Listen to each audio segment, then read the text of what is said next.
Universidade de São Paulo, a parceria, e era também liderado pelo professor Bruno Bontempo, e nós, desde 2010, iniciamos um trabalho de colaboração com um grupo de pesquisa, Intelectuais da Educação, Formação, Ideias e Ações. Isso culminou aí com essa opção nossa, né, de periodicamente, anualmente, a gente fazer eventos anuais, nos quais os nossos orientandos aí socializam os resultados parciais ou finais de pesquisa, né? O grupo que originou essa dinâmica, né, não existe mais, mas o grupo da PUC, né, o Intelectuais e Instituições da Educação Brasileira, deu prosseguimento a essa dinâmica de encontros anuais, e desde do ano retrasado, a gente segue essa dinâmica de colóquio, né, de realizar colóquios anuais. A programação, desde a criação, né, desse evento, ela se alterou, mas a estrutura central são as sessões de comunicação, né? A gente tem uma conferência de abertura, trazemos um convidado externo para fazer uma reflexão com o grupo todo, né?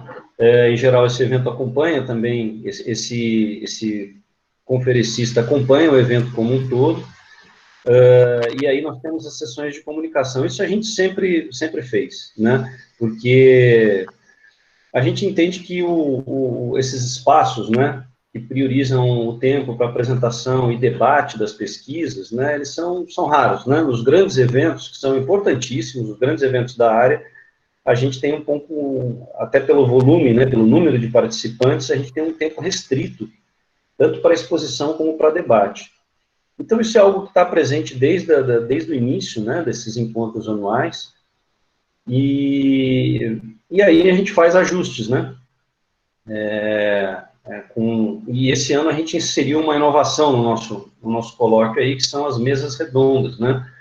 A gente, nesses aproximadamente 10 anos de existência aí, né, tivemos aí um conjunto significativo de egressos, né, mestres e doutores que passaram pelo grupo, e nessa edição a gente decidiu trazê-los aí para fazer algumas reflexões acerca dos seus percursos de pesquisa após o mestrado e após o doutorado. Então, nesse sentido é que nós inserimos as duas mesas redondas, né, que estão na programação. Eu acho que cabe também a gente falar rapidamente aqui dos nossos projetos de pesquisa, né, no qual eu e o Mauro estamos atuando, e que, evidentemente, se articulam com as atividades dos nossos orientandos, que vão estar apresentando os trabalhos aqui. Todos eles, né, têm uma articulação com os nossos projetos de pesquisa, e eu atualmente estou em três projetos de pesquisa de médio e longo prazo, que eu gostaria de destacar aqui, né. O primeiro deles é no qual o Mauro atua também, né, o Cultura Escolar nas Classes Secundárias Experimentais, décadas de 1950 e 1960, né, um projeto que é coordenado pelo professor Norberto Dalla Brida, lá da UDESC, de Santa Catarina, e é um projeto que tangencia também o meu percurso na PUC, desde que eu ingressei como pós-doutorando, desde 2010, né, sempre voltado para essas temáticas de projetos educacionais experimentais, né, especialmente os ginásios vocacionais. E o professor Norberto, desde 2019, né, formulou esse projeto, é um projeto que conta com financiamento do edital universal, do CNPq. Há um outro projeto no âmbito da Universidade, da PUC, intitulado História e Memória da Renovação Educacional no Brasil, e aí inclui, evidentemente, esses projetos educacionais experimentais que estão no escopo do que genericamente é chamado de inovação educacional ou renovação educacional.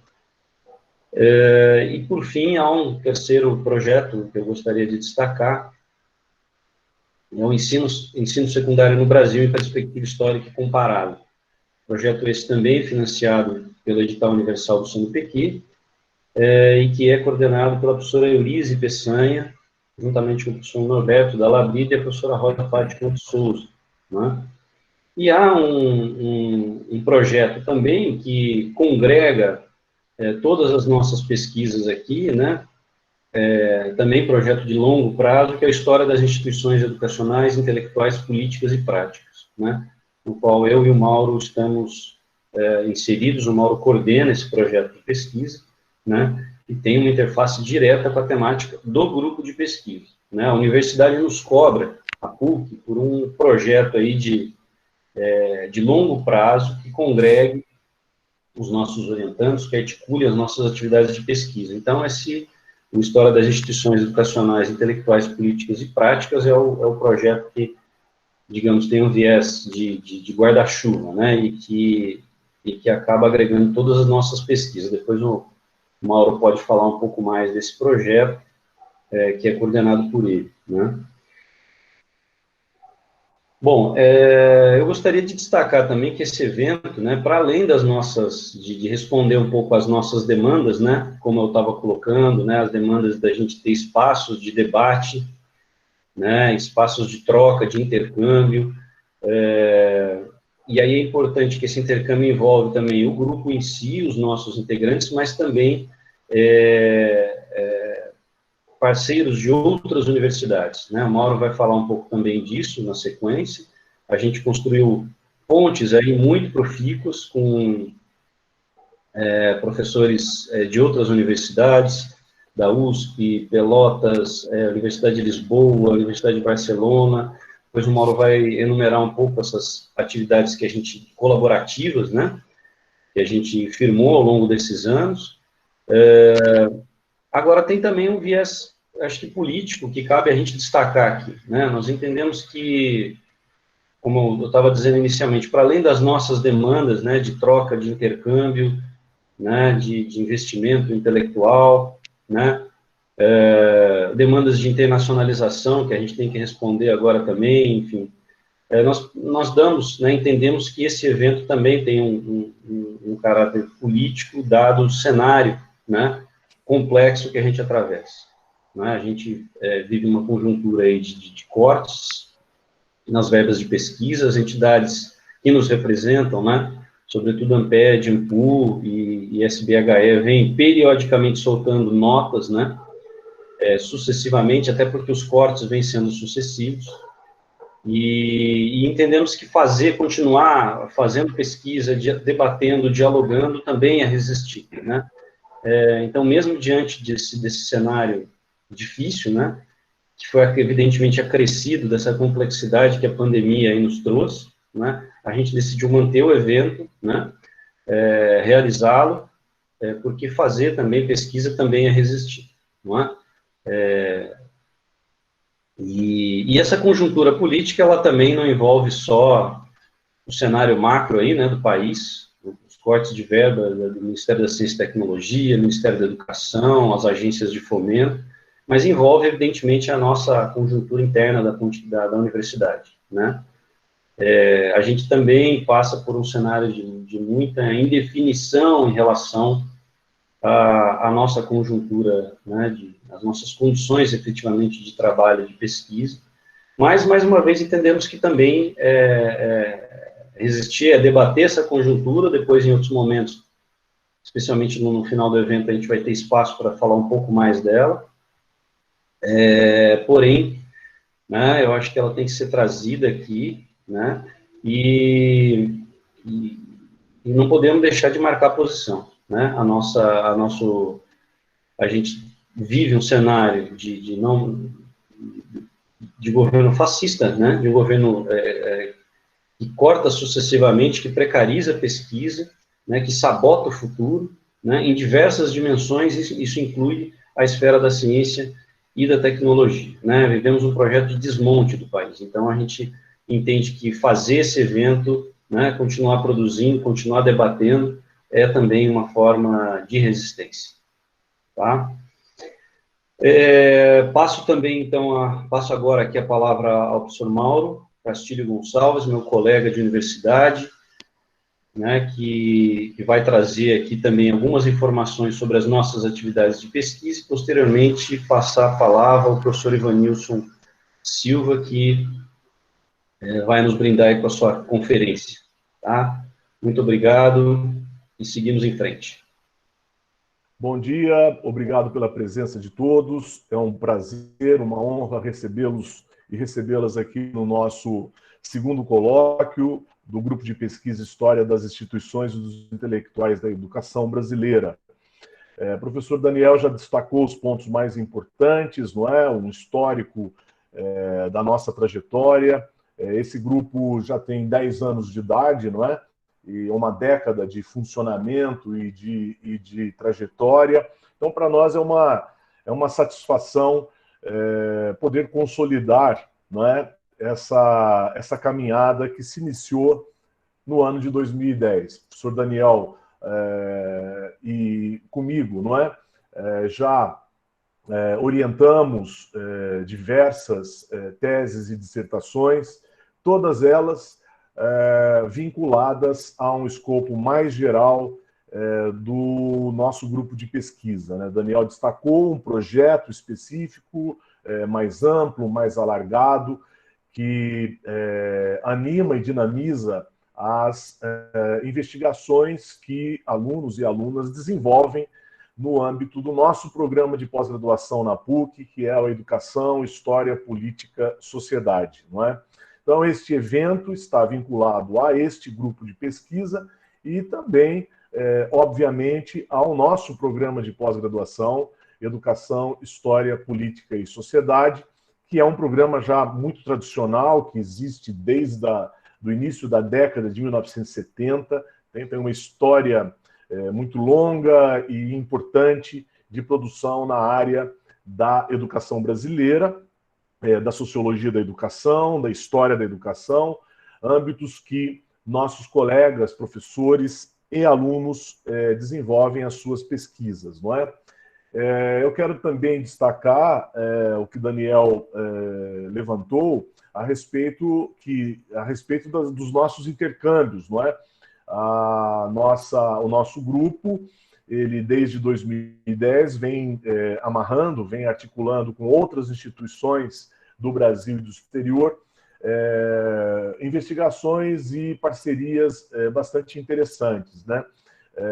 Com a Universidade Federal da Paraíba, com a Universidade Federal de Uberlândia, com a Universidade Federal de Pelotas, com a Universidade de São Paulo, com a Unifesp, enfim, nós temos aí uma gama bastante interessante de instituições que conosco estão desenvolvendo vários tipos de intervenções e de jornadas, não é? Com participação em banca, com orientações, com participação em colóquios e em jornadas científicas das mais diversas. Quero destacar também uma parceria bastante profícua com a Universidade de Lisboa, não é? Especialmente com o professor Justino Magalhães, que é um amigo e um parceiro já de longa data, e o professor Jordi, da Universidade de Barcelona, não é? Eu também quero aqui apresentar a vocês, não é, as comissões que atuaram para a organização deste evento, não é? Na comissão organizadora estivemos Daniel Ferraz Chiosini, Eduardo Norcis Carfone, da Universidade Federal do Espírito Santo, eu, da PUC São Paulo e da Universidade de Taubaté, Samir dos Santos Mustafa, que é um ex-aluno nosso, ligado à Secretaria Municipal de Educação, e o professor doutor Samuel Robes Loureiro, da Universidade de São Paulo. Todos ex-alunos que conosco estiveram, estão, né, desde o início das nossas atividades há 10 anos atrás. No comitê científico, quero destacar o nome dos professores Giancarlo de Carvalho Costa, da Universidade Federal da Paraíba, o professor João do Prado Ferraz de Carvalho, da Unifesp, o professor Norberto Dalabrida, da UDESC, Universidade Estadual de Santa Catarina, e a professora Raquel de Cine de Campos, da Universidade Federal de Uberlândia. Estes 4 colegas participaram, atuaram no comitê científico avaliando as comunicações que serão apresentadas aqui a partir do período da tarde, não é? A nossa estrutura, a estrutura do nosso evento, ela já está colocada, não é? Vocês todos receberam o caderno de resumos com a nossa programação, mas eu quero só relembrar que nesta manhã nós teremos a conferência de abertura com o professor Ivanilson Bezerra da Silva, da Faculdade de Sorocaba. À tarde, as nossas mesas, não é, de comunicação e a mesa redonda, que o Daniel destacou. E amanhã, o dia todo, parte da manhã e parte da tarde, continuaremos com o nosso colóquio, com as apresentações das demais comunicações e também da última mesa redonda e o nosso encerramento previsto para o final da tarde de amanhã, não é? Então, mais uma vez, muito obrigado, que tenhamos um excelente evento, aproveitem este espaço, que é um espaço, como o Daniel destacou, além de um espaço acadêmico, ele também é um espaço político, porque nós temos que efetivamente resistir a essa onda de ataque à ciência, à tecnologia, à cultura e à educação neste país, não é? Então, eu já imediatamente quero apresentar a vocês, não é, o nosso conferencista, o professor Ivanilson Bezerra da Silva, não é, que gentilmente atendeu o nosso convite, porque, como também o Daniel destacou, em todas as jornadas que nós organizamos, não é, sempre convidamos um especialista, um pesquisador, não é, colega, que conosco desenvolve parcerias, não é? E Ivanilson, ele, além de proferir a conferência de abertura, acompanhará conosco todo o evento até o final da tarde de amanhã, não é? Então, o professor Ivanilson Bezerra da Silva, vou aqui ler rapidamente um breve currículo do professor. Ele fará a conferência ele proferirá a conferência Maçons, Anarquistas e Instituições Escolares, uma análise a partir da revista A Maçonaria no Estado de São Paulo. O professor Ivanilson, ele possui graduação em Pedagogia pela Universidade de Sorocaba, mestrado em Educação pela Universidade de São Paulo e doutorado em Educação também pela USP. Pós-doutoramento em Educação pelo Departamento de Filosofia da Educação e Ciências da Educação da Faculdade de Educação da Universidade de São Paulo. Psicanalista e teólogo, formado pelo Seminário Presbiteriano do Sul. Foi professor titular da Uniesp, Faculdade de Sorocaba, e responsável pelo grupo de pesquisa em História, Sociedade e Educação. Foi professor da Universidade Paulista de Sorocaba, a Uniso, e professor na pós-graduação da Faculdade Anhanguera de Sorocaba. Atualmente é membro do grupo de pesquisa Estudos, História da Educação e Religião, da USP, do grupo de pesquisa Núcleo Multidisciplinar de Estudos do Protestantismo, do grupo de pesquisa de História e Historiografia das Ideias e dos Intelectuais da Educação da USP e do nosso grupo de pesquisa, não é, História das Instituições e dos Intelectuais da Educação Brasileira, sediado na PUC de São Paulo. Atualmente, Ivanilson dirige a Faculdade de Sorocaba e está conosco aqui para proferir esta conferência de abertura. Eu passo imediatamente a palavra ao professor Ivanilson, que terá o seu tempo para explanar a temática que abre o nosso segundo colóquio. Bom dia a todos, bom dia, Mauro, Daniel, prazer revê-los. É um prazer estar com vocês nessa manhã, poder falar um pouquinho aí da pesquisa que tenho realizado. Agradeço a todos aí pela participação e tenho certeza que esse evento será um sucesso para todos e um momento de aprendizado aí para todos nós, tá? Como o Mauro destacou, eu vou falar sobre os maçons anarquistas e instituições escolares a partir de uma revista que eu encontrei, e essa revista me deu um pouco de espaço, de vestígio para discutir um pouco sobre essa temática. Mas para chegar a esse assunto, vou explicar num primeiro momento um pouco da trajetória, né? Eu tenho estudado a relação da maçonaria com a educação e presbiterianismo desde o meu mestrado. No meu mestrado, eu fiz uma análise do campo da inserção do presbiterianismo aqui na cidade de Sorocaba e a participação dos maçons que contribuíram para a implantação dessa nova religião na cidade, no campo religioso.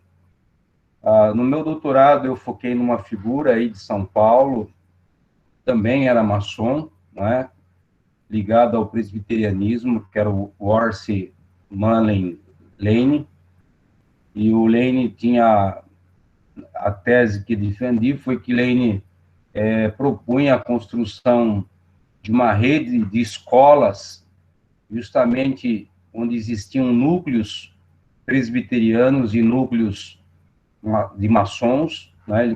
Ele contou muito com o apoio da maçonaria nesse seu projeto.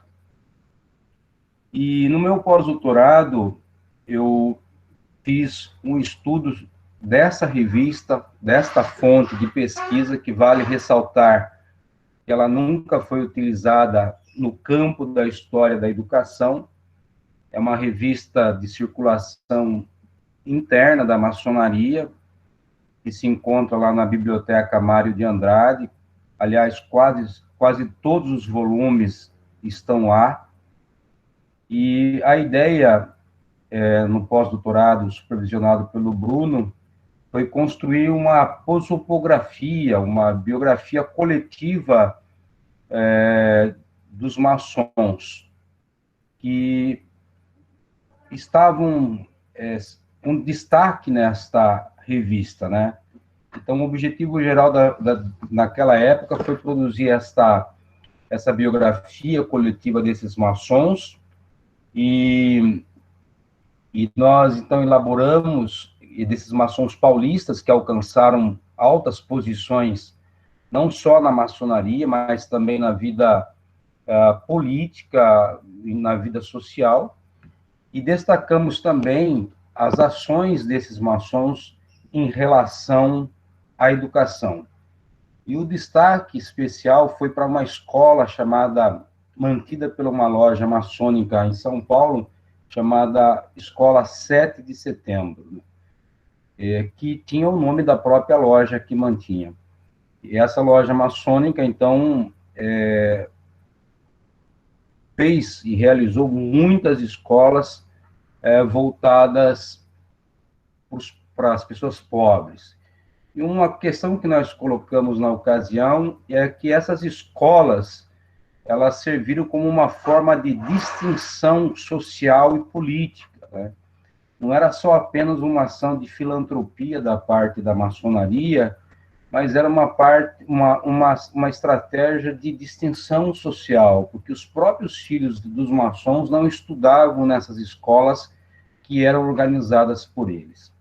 Bom, quando da análise dessa revista, desta fonte, eu deparei-me com alguns anarquistas.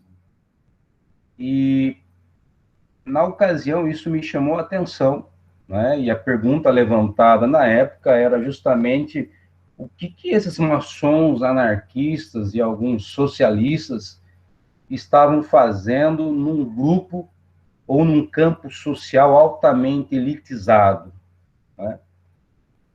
Mas na época não dava tempo para que eu me aprofundasse nessa questão.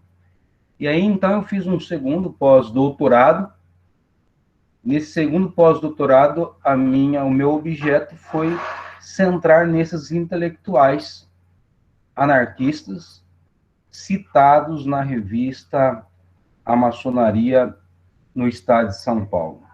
Bom, no primeiro momento, então, foi fazer um balanço dos estudos que focavam sobre esses anarquistas ou sobre maçons anarquistas, né? Um primeiro estudo que deparei foi do Mansur Barata, que foi um dos primeiros pesquisadores a mostrar que existia, sim, entre os maçons, aqueles adeptos aos princípios socialistas. E esses defendiam que o único meio para harmonizar o conflito entre o capital e o trabalho era o incentivo à formação de associações operárias e a ampliação de escolas voltadas para o operariado. Em 2004, nós também temos um trabalho do Fernando Pérez, que também foca a questão que dá atenção à educação anarquista, destacando a aproximação entre os anarquistas, maçons e espíritas e até mesmo protestantes. O próprio Pérez, em 2010, já no seu doutorado, vai revisar a trajetória do João Penteado e a sua contribuição para a história da educação brasileira, né? Porém, deixando de pontuar a sua filiação à maçonaria. Bom, ele não porque ele não sabia ou coisas assim. Eu tenho conversado muito com o Pérez, né? Ele até tinha a percepção que o João Penteado poderia ser, sim, um maçom, né? Fazendo esse balanço, eu encontrei um outro trabalho elaborado por um outro pesquisador sobre a trajetória do maçom Everardo Dias, já conhecido aí na capital, em muitas pesquisas, e esse Silva faz uma análise da atuação do Everardo Dias e sua relação com as organizações e publicações anticlericais, operárias, socialistas durante a Primeira República. Bom, no levantamento que fiz, então, observei que, embora esses autores reconheçam que entre os maçons existiam os adeptos ao movimento anarquista e socialista, a presença desses na maçonaria não é tomada como principal objeto de análise. Então, posto isso, a minha fala nesse colóquio é apresentar, então, esses maçons, um pouco da sua produção discursiva e apresentar rapidamente algumas instituições escolares, inclusive a escola moderna, apresentada nessa fonte que já citada, que é a maçonaria no estado de São Paulo. Essa revista tem uma publicação desde 1909 a 1932, tá? Lá na Biblioteca Mário de Andrade, vocês encontrarão as revistas de 1912 a 1932. Mas outras fontes também foram importantes para confrontar os discursos e práticas desses maçons dentro e fora do campo maçônico, né? E, para tanto, eu recorri, então, ao jornal A Plebe e ao boletim da Escola Moderna. E, ao fazer, então, esse movimento, percebi que o próprio jornal, a imprensa operária, foi uma estratégia utilizada por esses maçons anarquistas para educar cultural e informalmente a classe operária, enquanto que no campo maçônico eles atuaram de outra forma. Tá? Bom, vamos lá. Esses maçons anarquistas. Segundo o Silva, 2016, em certos momentos a maçonaria cotejou com o movimento anarquista e comunista no Brasil. Mas à medida que o movimento comunista foi se solidificando, a maçonaria se posicionou contrária à participação dos seus membros em tais movimentos. Esta postura, segundo o autor, foi resultado de uma posição conservadora da ordem maçônica. Ele também mostra que parte do comunismo, ou dos comunistas, houve um posicionamento contrário também, como forma de resistência. Para os comunistas, a maçonaria era uma ordem burguesa que evidenciava os conflitos de classe. A despeito do conflito existente entre maçonaria e comunismo, anarquismo, socialismo, procuramos, então, mostrar a partir da fonte a presença desses maçons socialistas e anarquistas, destacando a figura de 3 pessoas, João Penteado, Everardo Dias, Roldão Lopes de Barros. A respeito do João Penteado, na edição de 1918, a revista traz uma pequena nota informando que João Penteado pertencia à maçonaria. E eles usam uma palavra chamando João Penteado de irmão. É a primeira vez, então, que João Penteado é mencionado nessa revista como maçom, né? Isso não apenas reforça os estudos de Pérez, em 2004, que analisa as aproximações entre anarquistas, maçons e espíritas e protestantes, como também avança em mostrar que o próprio João Penteado é maçom, ou seja, isso é pouco explorado no campo da história e da educação, não é? E a revista, então, a Maçonaria do Estado de São Paulo, não faz, por exemplo, ao contrário de citá-lo como maçom, a revista não faz nenhuma menção da participação de João Penteado ao movimento anarquista ou socialista. Apenas dá visibilidade à escola moderna,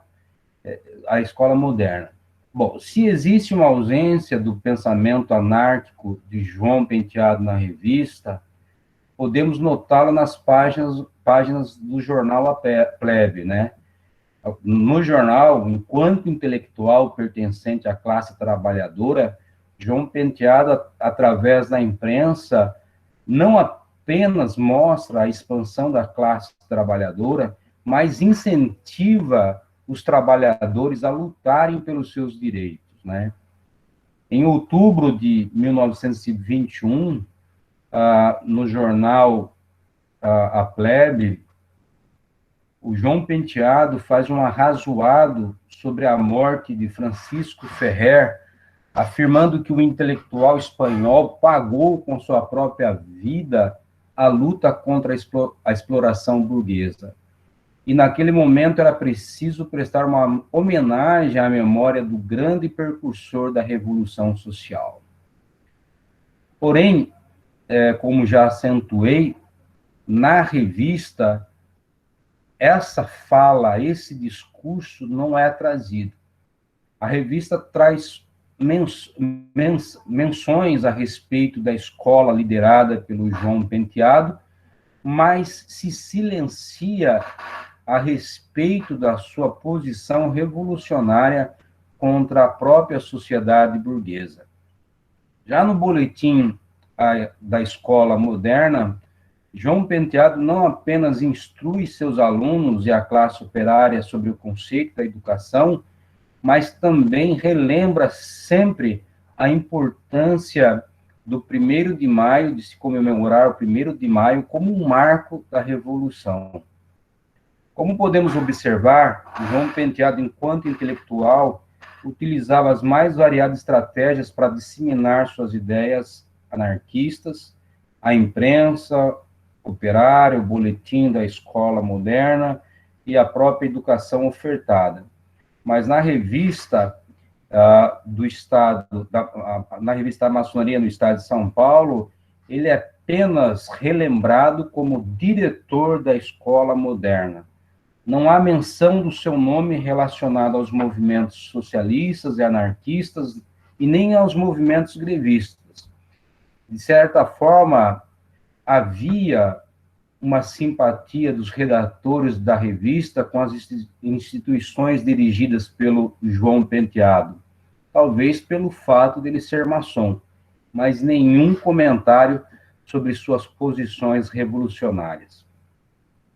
Em relação a Everardo Dias, há uma presença maior dele na revista A Maçonaria no Estado de São Paulo.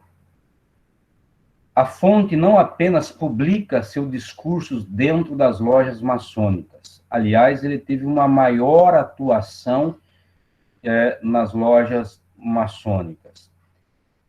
Ela não só apenas destaca seus discursos, mas também a sua atuação como intelectual, apenas omitindo sua participação nos movimentos anárquicos e socialistas.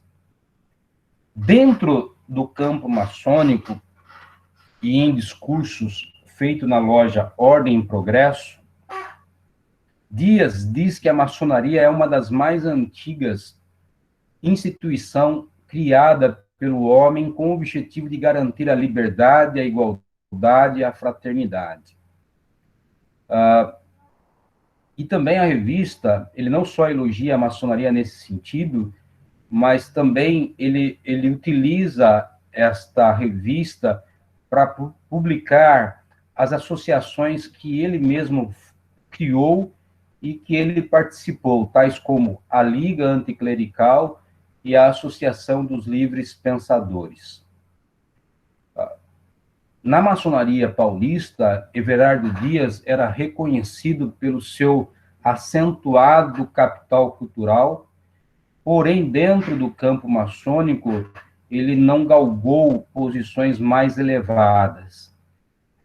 Nos momentos em que ele foi perseguido e até preso por suas ideias anarquistas e socialistas, e pelo seu engajamento nas greves operárias, e mais tarde por causa do seu pertencimento ao Partido Comunista Brasileiro, recebeu o apoio da parte dos maçons paulistas, ao contrário do que a historiografia tem acentuado, ou seja, a historiografia tem acentuado que a maçonaria se silenciou em relação à perseguição sofrida pelo Everardo Dias. Everardo Dias não se destacou apenas na maçonaria como intelectual, mas também ao produzir, anos mais tarde, a obra História das Lutas Sociais no Brasil. Na ocasião da sua prisão nos idos de 1918, a maçonaria paulista mostrou-se solidária, apoiando e recriminando toda forma de hostilidade à sua pessoa. Chegou a publicar nesta revista, nesta fonte, fotos de Everardo Dias e sua família, e fazendo críticas severas ao governo que havia perseguido Everardo Dias e deportado Everardo do país. Após a sua libertação, pelo esforço de vários deputados maçons e até mesmo da própria filha do Everardo, Dias publicou na revista uma série de artigos sobre a sua perseguição e contra a opressão que havia sofrido. Magalhães, um historiador também, afirma que o Grande Oriente do Brasil queixou-se da falta de atuação dos maçons paulistas no caso da deportação do país de Everardo Dias. Mas pela revista A Maçonaria do Estado de São Paulo, nem todos os maçons paulistas foram indiferentes à situação de Everardo, né?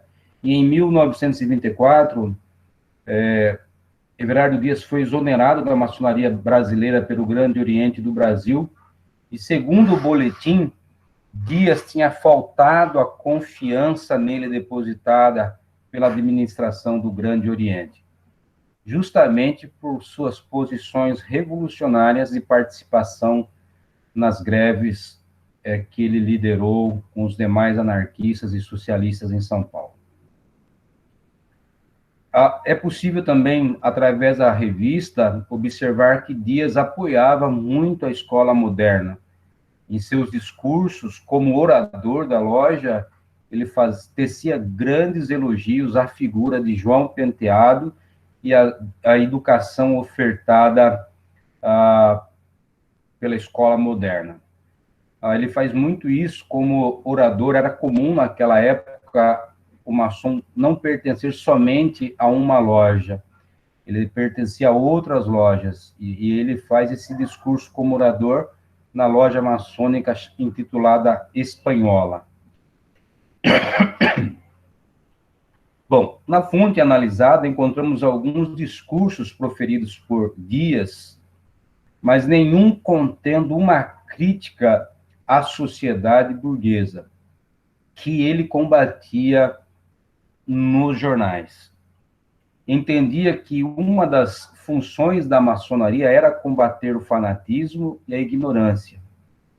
Sua crítica também recai sobre o catolicismo, pois afirmava que não havia igualdade nessa religião e que haviam lugares separados para os grandes e pequenos.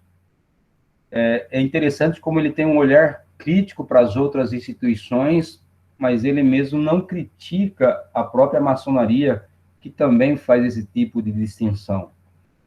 Porém, nossos estudos apontam que a própria maçonaria, entre os anos de 1909 a 1932, já possuía esse caráter elitista tão combatido pelo Dias, através dos jornais, mas não na revista. Tá?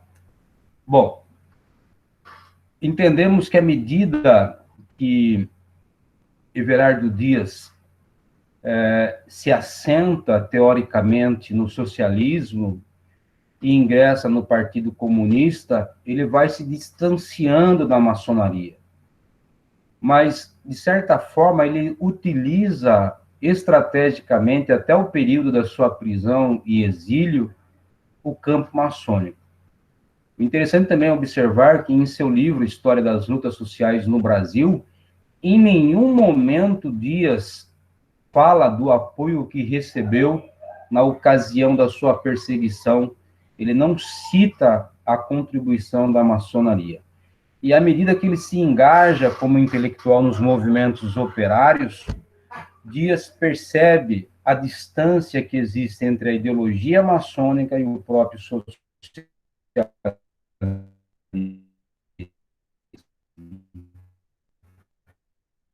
Tanto que na revista Maçonaria no Estado de São Paulo, em nenhum momento ele a cita como em oposição. Mas Everardo Dias, enquanto intelectual, foi importante para a maçonaria, pois constantemente atacava o próprio catolicismo e as instituições que a perseguiam na época. Então, de certa forma, a maçonaria utilizou também, ou de forma utilitária ou de forma estratégica, tal qual o Everardo Dias utilizou a maçonaria, ou de forma utilitária ou estratégica. Tá? Bom, já no jornal A Plebe, o Dias faz uma crítica severa aos burgueses, não só tecendo críticas severas ao governo da época, que não havia regulado a jornada de trabalho dos operários e as leis de acidentes, seguro, higiene, mas ele também convoca a classe operária para realizar uma grande revolução contra os seus opressores. Então, pela imprensa, percebemos que a estratégia dele era justamente ter uma aproximação, uma interlocução com a classe operária, incentivando a revolução. Tá? Outro personagem que destacamos é a do intelectual Roldão Lopes de Barros. Ele teve uma trajetória significativa no campo educacional brasileiro, atuando como professor e diretor da Escola Normal do Brás, participou do Manifesto dos Pioneiros da Educação e foi professor de História da Educação e Filosofia da Universidade de São Paulo, segundo o professor Bontempi Júnior. Segundo a nossa fonte analisada, Roldão Lopes de Barros foi nomeado como diretor da Escola Normal do Brás e era membro da loja maçônica intitulada Luiz Gama. A fonte não diz nada a respeito do seu envolvimento com o anarquismo ou socialismo. Bontempo sugere a hipótese de que a radicalidade política de Roldão Lopes de Barros tenha nascido na época que trabalhava nas oficinas gráficas, local em que manteve contato diário não só com a precariedade e insalubridade da vida proletária no início do século, mas também com o pensamento anarquista e socialista, que marcou aquele momento e efervescência do movimento operário paulista. Na leitura do autor, Roldão Lopes de Barros manifestou publicamente suas inclinações socialistas na maturidade, em 1945, quando assinou, com mais 99 nomes, o programa técnico-eleitoral da Coligação Democrática Radical. O anteprojeto havia sido elaborado pelo professor Florestan Fernandes e pelo jornalista Hermínio Chacheta e pelo advogado Alberto da Rocha Barros.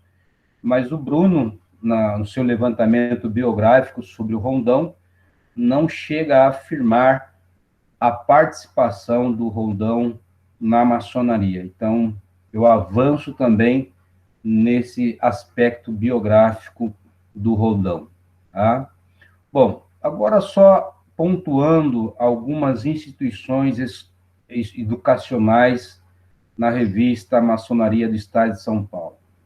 Para quem se interessar, tem um artigo meu publicado junto com o Bruno sobre a Escola 7 de Setembro, né, na revista História da Educação.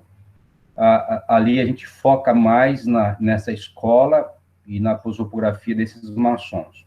E aqui eu trago as demais escolas mencionadas nesta revista. Bom, a educação no período estudado foi uma bandeira importante do movimento republicano e da própria maçonaria. A revista, como órgão oficial, traz várias informações sobre a perspectiva educacional dos maçons. Esses agentes sociais, como integrantes das elites, não apenas colocaram em prática a ação educacional, mas também realizaram projetos educacionais de cunho pessoal, visando a formação da sociedade, pois acreditavam no caráter regenerador da educação.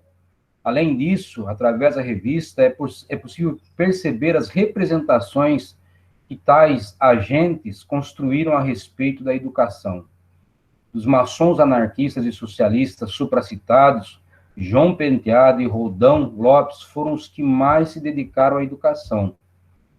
Como representantes dessas elites, entendiam que a educação proporcionaria à juventude a verdadeira luz da ciência.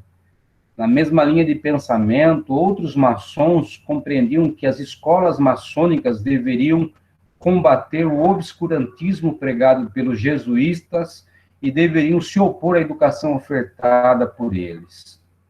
Para eles, tal proposta educacional era mentirosa e seus fundamentos científicos hipócritas, pois o objetivo dos jesuítas era dominar e construir um império entre as classes sociais. Diante do avanço da proposta educacional do catolicismo no país, era preciso, então, educar os jovens para ser luz. E era necessário, então, educar para que essas pessoas tivessem liberdade e civismo. E há uma convocação da parte dos maçons para que todos possam iniciar uma guerra para combater este inimigo oculto da sociedade, que era o catolicismo e seus agentes. Para os maçons, a pobreza era um problema que poderia ser resolvido através da educação e criação das escolas. Das lojas maçônicas, a loja 7 de Setembro foi a que mais organizou escolas para atender filhos de operários e estrangeiros. A iniciativa educacional dessa loja começou em 1909. Seguindo seu exemplo, a loja maçônica Lealdade e Firmeza da capital também se envolveu com a educação dos pobres. A quarta escola da loja Lealdade e Firmeza estava sob a direção do maçom Antônio Pinto da Fonseca, professor diplomado da Escola Normal da capital, e da sua esposa, Marta Strang da Fonseca. Na ocasião, a quarta escola contou com a inauguração da escola contou com a presença de várias autoridades, inclusive representantes do governo do estado. Em 1992, a escola Lealdade e Firmeza já tinha 6 escolas organizadas por ela. O total de alunos dessas escolas somava-se entre 595, sendo 410 do sexo masculino e 1.085 do sexo feminino. Também a loja maçônica Comércio e Ciências organizou em 1922 a escola intitulada Luiz Gama, em referência mesmo a Luiz Gama, e eu acho que isso é muito representativo, né? Porque essas escolas vão utilizar nomes de figuras e personagens significativos da historiografia. E a instalação da escola contou com a participação de várias autoridades políticas e maçônicas. E nessa ocasião, a maçonaria paulista comemorava o 38º aniversário da morte de Luiz Gonzaga Pinto da Gama. E na edição de setembro de 1920, os redatores relatam que as escolas 7 de setembro, o Instituto 7 de setembro de Mogi das Cruzes e a Escola Luiz Gama e as escolas da loja Lealdade e Firmeza comemoravam o aniversário da independência do Brasil, promovendo nessa ocasião um programa especial com a participação de bandas, desfiles cívicos dos batalhões infantis das escolas. Vemos também na revista as escolas organizadas por maçons. Diferente das escolas sustentadas pela maçonaria, o ginásio anglo-latino, que deu origem ao colégio anglo atualmente, de propriedade de Antônio Maria Guerreiro, era voltada para a formação intelectual da elite paulista. Enquanto a maçonaria atendia as camadas mais desfavorecidas, os próprios maçons organizavam colégios particulares para atenderem os seus filhos e a elite. Por isso que eu falo muito em distinção social, não é? Seguindo um pouco, teoricamente, a lógica do Pierre Bourdieu. Pelo que podemos observar na descrição do redator, esse ginásio estava estruturado para atender os filhos da elite, não apenas por sua estrutura física, mas também pela sua localização, ou seja, na Avenida Paulista. Desta forma, podia concorrer com outras instituições educacionais voltadas para a formação dos filhos das elites paulistas, como, por exemplo, a Escola Americana de São Paulo, localizada na Consolação. Em 1922, a revista publica um anúncio comercial do ginásio, dizendo entre outras coisas, que a referida escola havia conquistado a confiança das famílias pelos seus altos índices de aprovação dos alunos nos exames. A revista também cita o colégio, a escola moderna. Em relação à proposta da escola anarquista, já sabemos que ela propunha uma pedagogia contrária ao exercício do poder, apontando para uma educação anti-autoritária, o ensino integral e a educação para a revolução, norteada pela premissa de promover um relacionamento grupal baseado na confiança e na cooperação mútua, em que seria a base de uma sociedade brasileira. Na revista, a escola moderna é citada em várias ocasiões, mas somente recebendo destaque, não pela a ideologia, não pela sua proposta educacional, mas recebendo destaque apenas pelas festividades que ela celebrava. Ou seja, a revista omite aspectos ideológicos, ideológicos e pedagógicos da escola moderna, né? Ou seja, só dá atenção para as suas festividades, mas valoriza muito a figura do João Penteado e todas as vezes que cita a escola moderna, a revista não apenas reforça a figura do João Penteado como maçom, mas recorre e relembra sempre a figura do Francisco Ferrer, dando destaque à sua morte e reforçando a representatividade dele como Marte da escola moderna. E fazendo crítica aos jesuítas, dizendo que eles foram responsáveis pela morte de Ferrer. Enfim, já para finalizar aqui a minha fala, e não delongar muito. Através da revista A Maçonaria do Estado de São Paulo, procuramos mostrar a presença desses maçons anarquistas e socialistas como intelectuais engajados com a classe operária e com a educação. Everardo Dias chegou a atuar como professor em Aparecida do Monte Claro e em São Paulo atuou como jornalista e professor de História.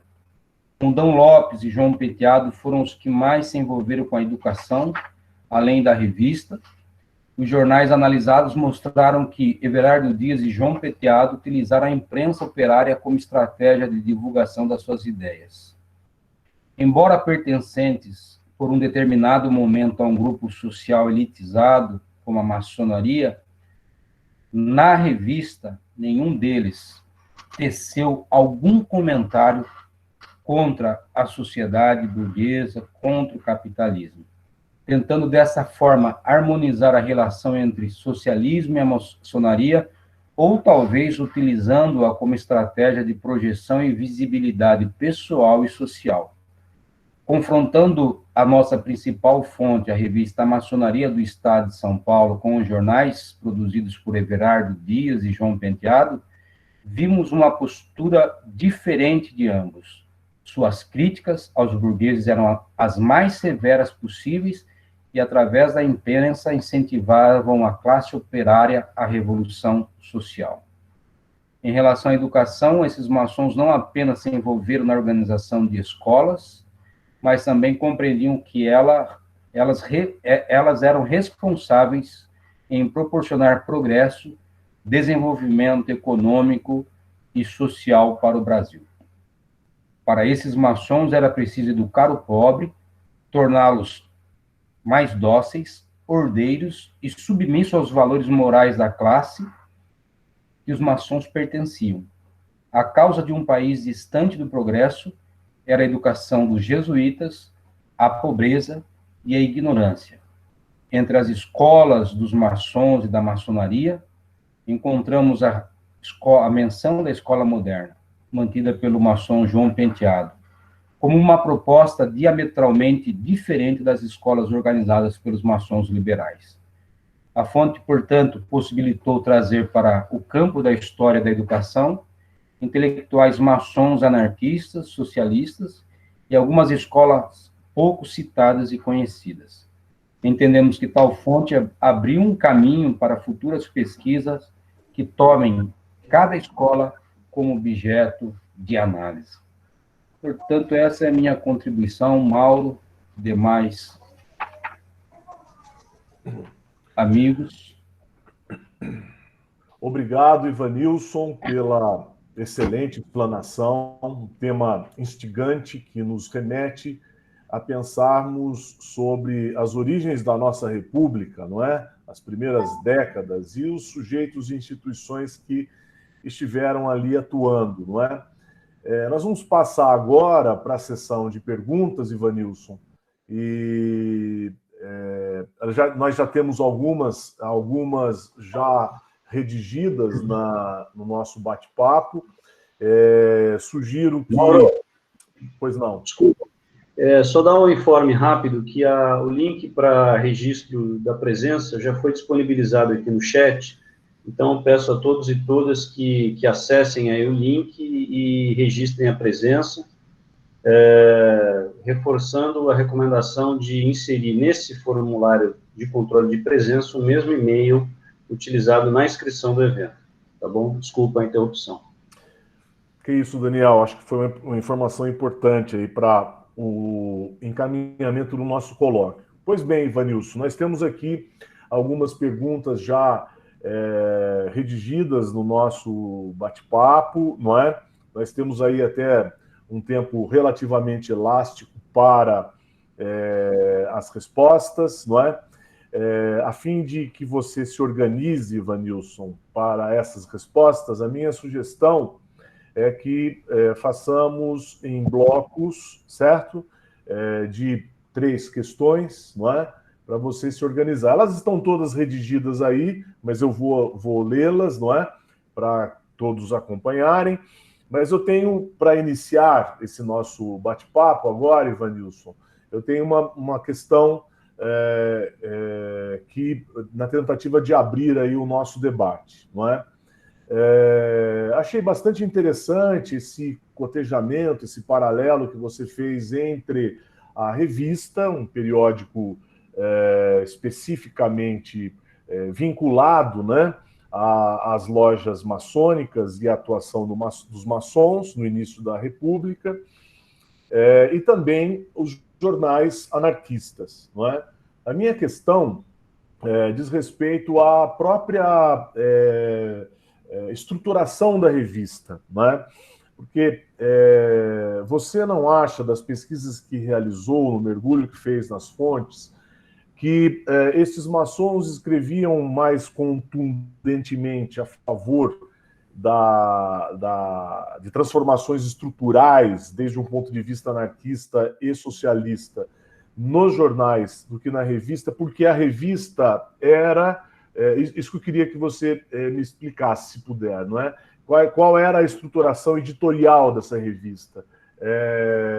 Nesse espaço, os maçons anarquistas conseguiram escrever sobre as questões ligadas ao anarquismo-socialismo, porque, na verdade, será que eles não encontraram mais espaço nos jornais anarquistas do que na própria revista?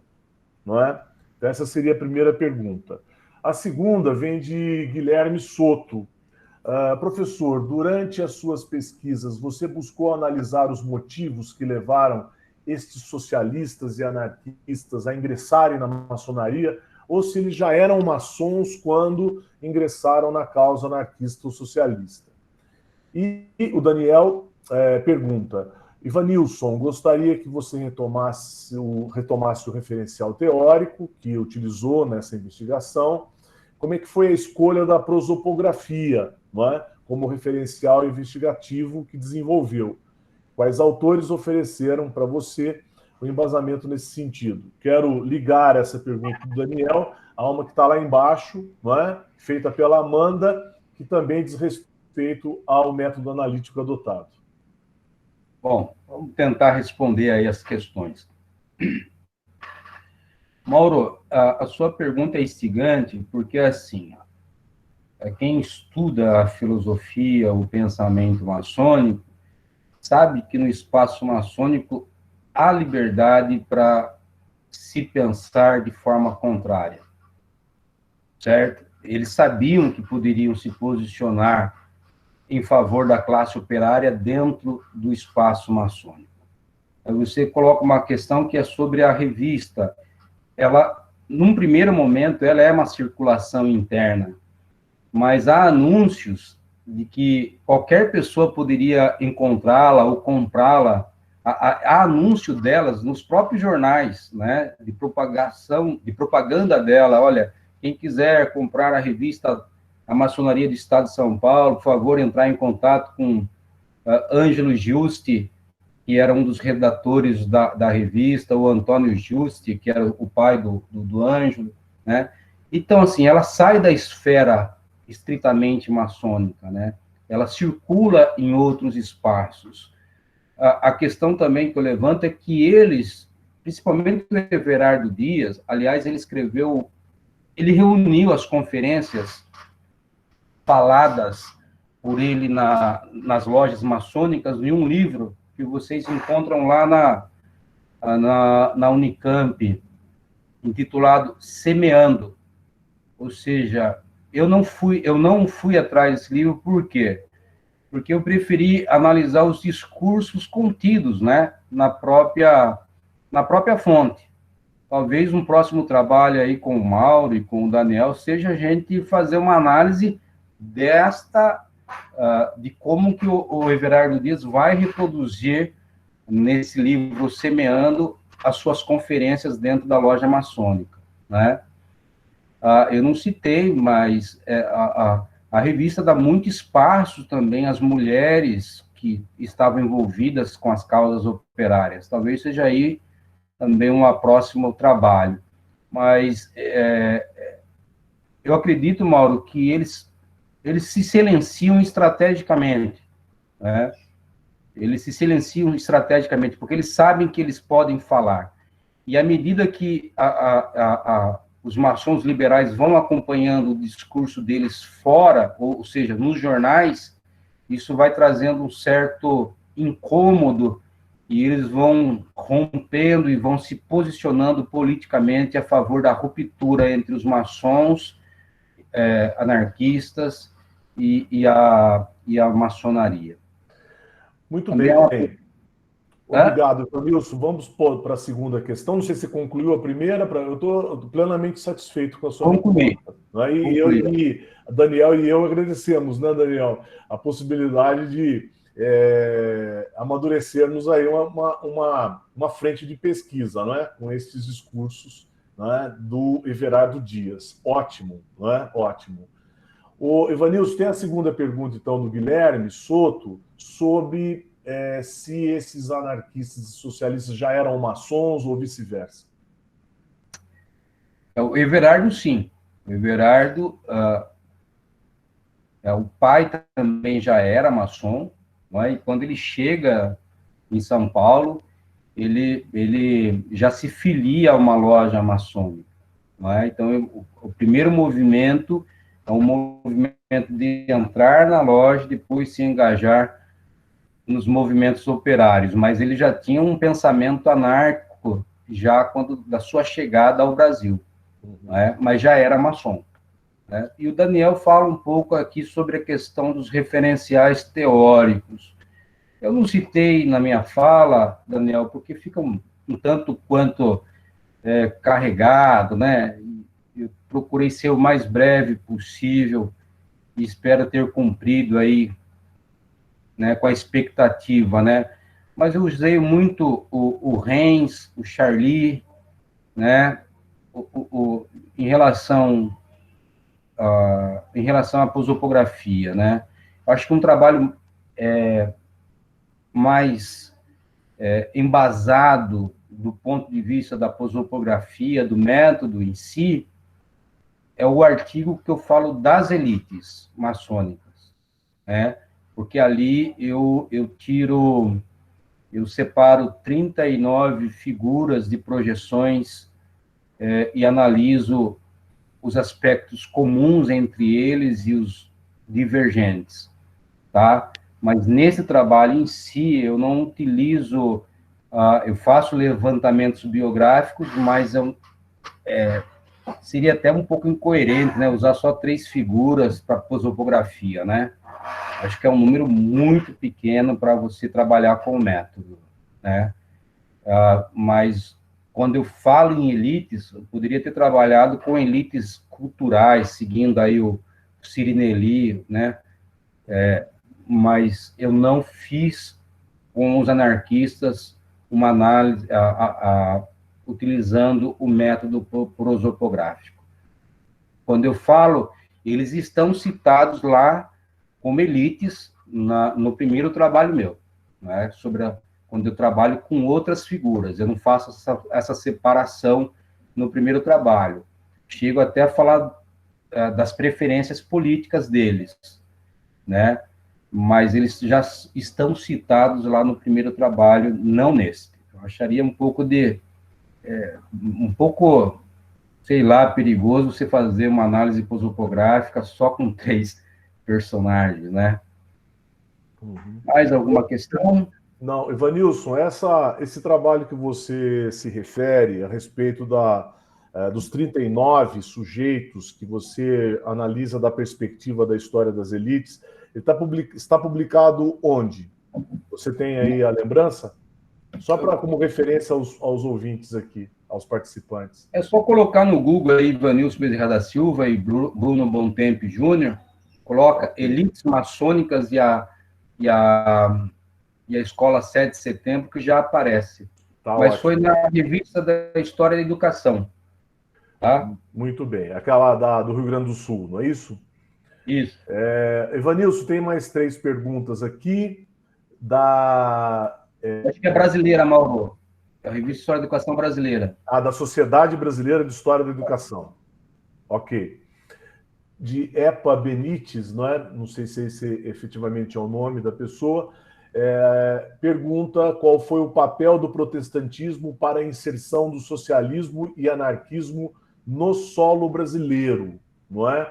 E Elda Alvarenga, Ivanilson, pergunta se você encontrou algo sobre presença, ausência das mulheres na maçonaria. Você já fez referência aí que no periódico havia artigos, né, assinados por mulheres, e também fez uma referência importante que eu notei a respeito da escola 7 de setembro, com a quantidade muito significativa de matrículas femininas, não é? Então, acho que seria interessante você falar. Depois eu passo para a pergunta do Alessandro, acho que você pode se concentrar agora nas 2 perguntas sobre o papel do protestantismo, né, alicerçando ou se inserindo no socialismo e no anarquismo, e a presença das mulheres na maçonaria. Bom, respondendo aí a pergunta do Benites, no meu estudo aqui eu não vi nenhuma relação com o socialismo. Muito pelo contrário. No meu último livro aqui, que eu publiquei junto com outros pesquisadores, intitulado... Eu organizei e publiquei um texto. O jornal A Imprensa Evangélica e o Protestantismo Brasileiro, não sei se vocês conseguem ver aí, uma propagandinha aí para vocês. Desculpe o espaço aí, Mauro. Não, mas fica à vontade. Eu mando para o nosso grupo, para o Daniel e para você, tá? Ok. Nesse texto, no meu texto que eu escrevo, eu falo sobre os intelectuais protestantes, e eles estão numa luta no final do Império pela liberdade, né, pela liberdade de culto, liberdade de enterrar seus mortos, liberdade de imprensa, coisas nesse sentido. E quando eles conseguem essa tal liberdade, eles começam justamente a perseguir os socialistas e anarquistas e espíritas. Então, assim, na revista, na minha pesquisa atual, Benites, eu não... sobre os maçons anarquistas, eu não trato o protestantismo. Mas nesse último livro, eu falo que os protestantes vão perseguir, sim, socialistas, anarquistas, católicos, espíritas e demais religiões, tá? Evanilson, qual editora publicou essa coletânea, por favor? A editora chamada Linha Fina. Ela é nova, tá? Mas ela está concentrando só com produção no campo acadêmico. Você pode, por favor, repetir o título da coletânea para as pessoas? O jornal Imprensa Evangélica e o Protestantismo Brasileiro, organizado pelo João Leonel, Ivanilson e Silas Luiz de Souza. Tá? Muito bem. E a presença das mulheres na maçonaria? O que você notou?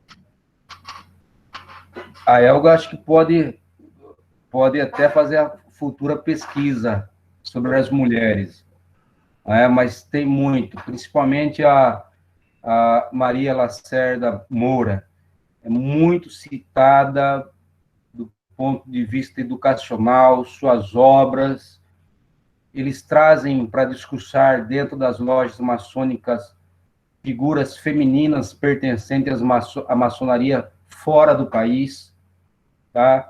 Então, assim, a presença maciça das mulheres, sim, na revista. É que eu não... Ou seja, essa fonte, ela é muito rica, você pode fazer várias análises, né? Inclusive sobre as mulheres. Discurso delas dentro das lojas maçônicas, ou em teatros, ou em espaços dos maçons que não a própria loja, né? Quando eu falo loja, é o lugar onde eles se reúnem, tá? Mas tem bastante mulheres, sim. E há também um movimento dos redatores dos jornais para que seja organizada uma loja feminina no Brasil, tá? Ou lojas mistas, mas há resistência da parte de outros maçons em relação à organização dessas lojas femininas. Ivanilson, Alessandro Cardoso faz uma pergunta relacionada mais à contemporaneidade, né, e à presença cultural, né, dos maçons na história brasileira, e pergunta o seguinte: a maçonaria sempre se fez presente na história política do Brasil, desde o Império até hoje. O vice-presidente Mourão e a maior parte dos ministros do atual governo são maçons. E qual seria, portanto, o objetivo hegemônico desta instituição tão obscura, Ivanilson? Ivanilson, só licença um minuto mais uma vez. Pessoal, o formulário de presença, né, vai ser retirado do ar em breve. Então, quem não preencheu, eu acabei de colocar novamente o link aqui. Eu peço a todos e todas que aqueles que não assinaram, por favor, assinem, tá bom? E outro informe que nós colocamos também no chat a referência aí, tanto do capítulo do livro, mencionado pelo Ivanilson agora, como o link para o acesso ao artigo que ele mencionou anteriormente, tá? No chat aqui da nossa sessão, tá bom? É isso. Obrigado, Daniel. Alessandro, eu vou recorrer aqui a um historiador chamado Morel. A gente não pode falar de...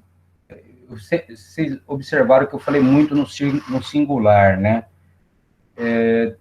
Maçonaria, né?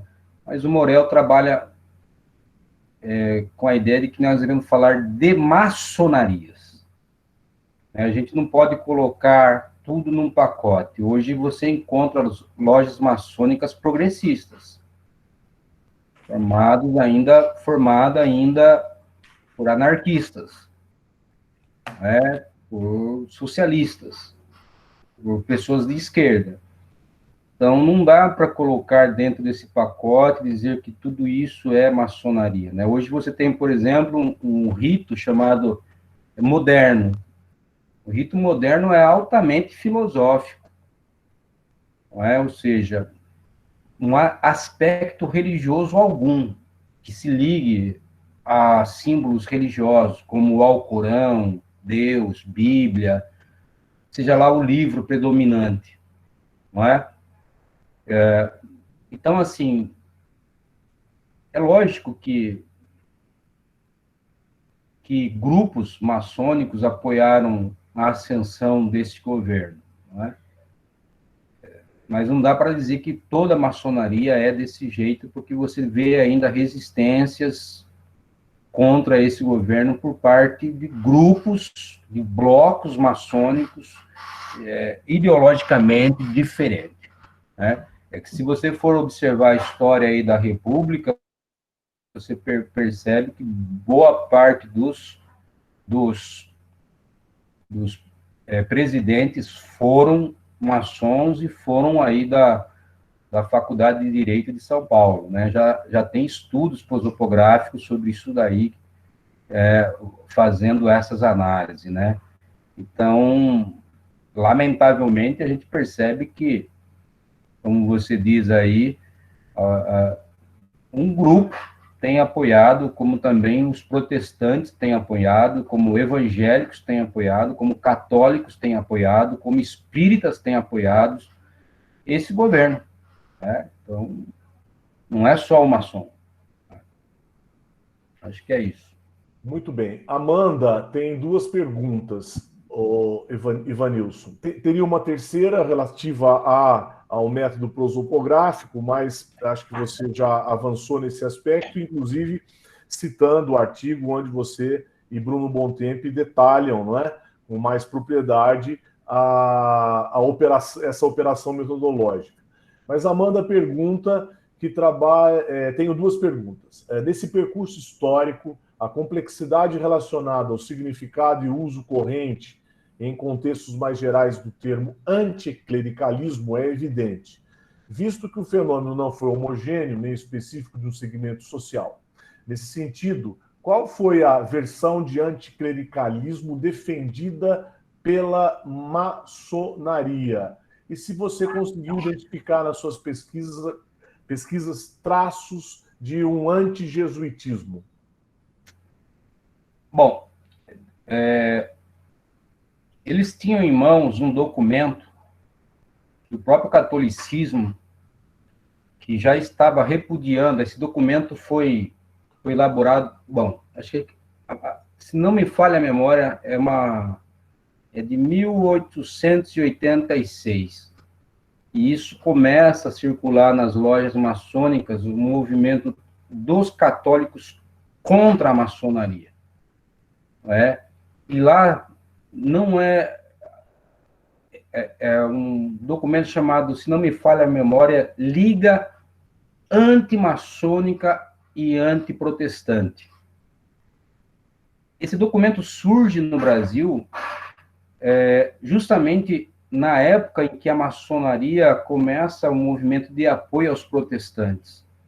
Então, é um documento elaborado pela Liga Antimaçônica e Protestante, que vai circular no final do século XIX e XX, e os maçons tomam conhecimento disso, embora na maçonaria existiam bastante padres católicos, né? Na revista aí é citado vários padres se posicionando até mesmo contra o catolicismo, com a perseguição que estava sendo feita em relação aos maçons. Então, assim, eu não foquei muito nos traços especificamente, né? Mas você percebe que há uma reação deles em torno de um documento feito pelos católicos e que eles vão debater e perceber, então, que, assim, para eles o catolicismo é retrógrado, não apoia o progresso, não apoia a modernização, não apoia as novas ideias, não apoia uma educação diferente, né? Então, tudo isso eles vão fazendo como forma de se opor ao catolicismo e a qualquer outro movimento que vá confrontar a ideia de progresso e modernidade do país, né? Acho que é um pouco disso, Mauro. Tá. Eu não sei se você contempla também mais essa questão da Amanda, se foi o caso de você ter encontrado indícios de católicos maçons anticlericais. Sim, há padres lá, há católicos, maçons se posicionando. Se tem na revista, sim. Tá? Muito bem. Revista esta muito que eu não tenho um exemplar, eu tenho um exemplar dela aqui, mas não está em mãos. E justamente esse exemplar tem na primeira página a figura de um padre que faz um discurso justamente contra. Ele não está falando contra o catolicismo, mas ele fala sobre opressão, perseguição, ou seja, nas entrelinhas ele deixa claro que não apoia esse movimento contra a maçonaria e protestantes.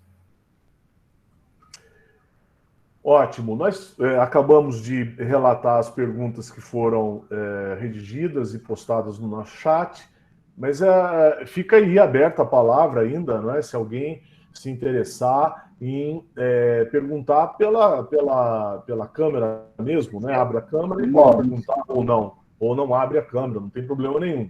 E se a Amanda quiser, eu também posso falar depois para ela, como eu trabalhei aí com a questão prosopográfica, já que é uma pergunta mais pessoal e tal. Tá certo. Mesmo porque a Amanda, que é minha orientanda, Ivanilson, ela trabalha com o método prosopográfico, estudando um grupo católico, né, do final da década de 1920 e 1930, das décadas de 20 e 30, né? É um grupo católico conhecido como Grupo Anchietano, que cria uma associação anchietana, e ela está estudando desde um ponto de vista do método prosopográfico, né? Gostaria de registrar também, Mauro, que essa foi a pergunta de Vanessa Novaes aqui no chat também. Sim, obrigado, Daniel. Tem saudações aqui do Luiz Felipe Carvalho também, lá da FATEC do Rio de Janeiro, Secretaria de Educação do Rio de Janeiro e Federal Fluminense.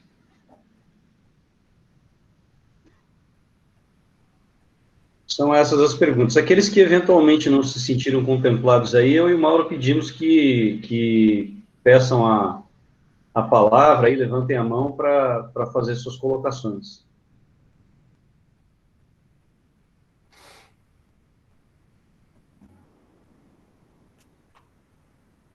Mais alguma coisa?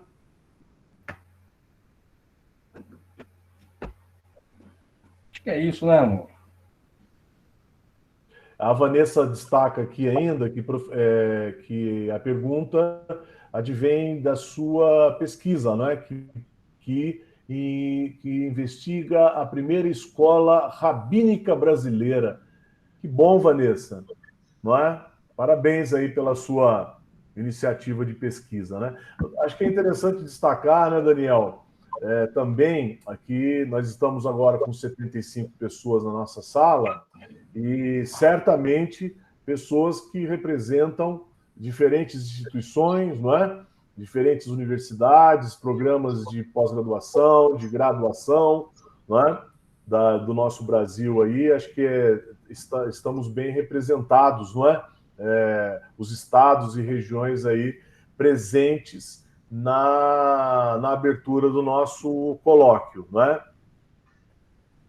A Vanessa é da UERJ, o Alberto Damasceno agradece, a fala esclarecedora e provocativa do Ivanilson, e a Vanessa agradece aí, parabeniza o nosso evento. Obrigado. Muito bem, nós já vamos encerrando essa primeira parte do nosso colóquio, a abertura e a conferência muito bem explanada ele pelo professor Evanilson, nosso já histórico parceiro, né, Evanilson? Quero aqui agradecer em nome do EHPS, da PUC e também em nome do nosso grupo de pesquisa, agradecer a sua presença, o seu aceite, a sua disponibilidade em atender o nosso convite, não é? Brilhantemente abriu o nosso colóquio, não é? E aproveito para convidá-lo, Ivanilson, a continuar conosco nos próximos períodos, não é? Para você conhecer as pesquisas, né, que Daniel e eu orientamos, não é? Então, continue conosco, não é? E quero também deixar aqui o aviso de que retornaremos, né, Daniel? A sala será reaberta às 13h30, não é isso? Às 13h30, e reiniciaremos com a primeira comunicação do dia às 14 horas, não é?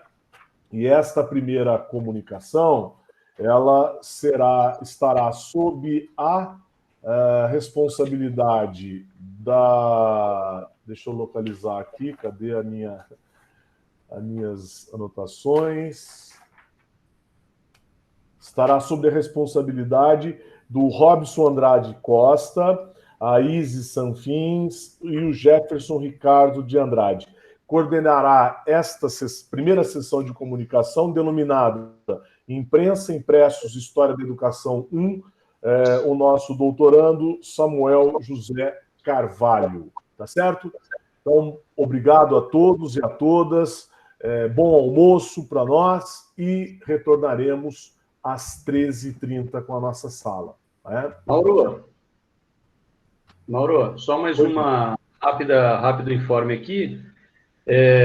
Destacar, né, outros colegas aí da Federal do Pará, Alberto Damasceno, Sandra Aparecida Salim, da Unifesp, Daniele Campos, também, lá do Programa de Pós-Graduação da Federal do Pará, Adriana Salvaterra, né, Lucimari Wisniewski, também da Federal do Pará. Então, saudações aí vindas de vários cantos do Brasil, né, Espírito Santo, a Elda, Cachoeira de Itapemirim, enfim. E nós, como o Mauro destacou, né, a gente volta um pouquinho antes do horário determinado lá, especificado no caderno de resumos, né, e vocês notaram que as sessões têm recortes temáticos, as sessões de comunicação têm recortes temáticos, né, uma coisa que esqueci de falar inicialmente é que imprensa, impressos, história da educação, enfim, as pesquisas de boa parte dos comunicadores tangenciam essa temática mais geral, mas nós temos uma sessão também que é sobre escola e democracia, né? Acho que a gente, ao longo aí do nosso percurso, no âmbito do grupo de pesquisa, tem também se dedicado à história das políticas educacionais, né? E as pesquisas que estão aí nesse escopo, né, nessa mesa, escola e democracia, evidentemente tem a ver com história das políticas educacionais, então é um convite a todos também para esse conjunto de sessões de comunicação e para as duas mesas redondas que eu já frisei no início da minha explanação, da minha introdução aqui, tá bom? Então, agradeço também, assim como uma hora, a presença de vocês e em breve retornaremos aí para o período da tarde. Obrigado, gente.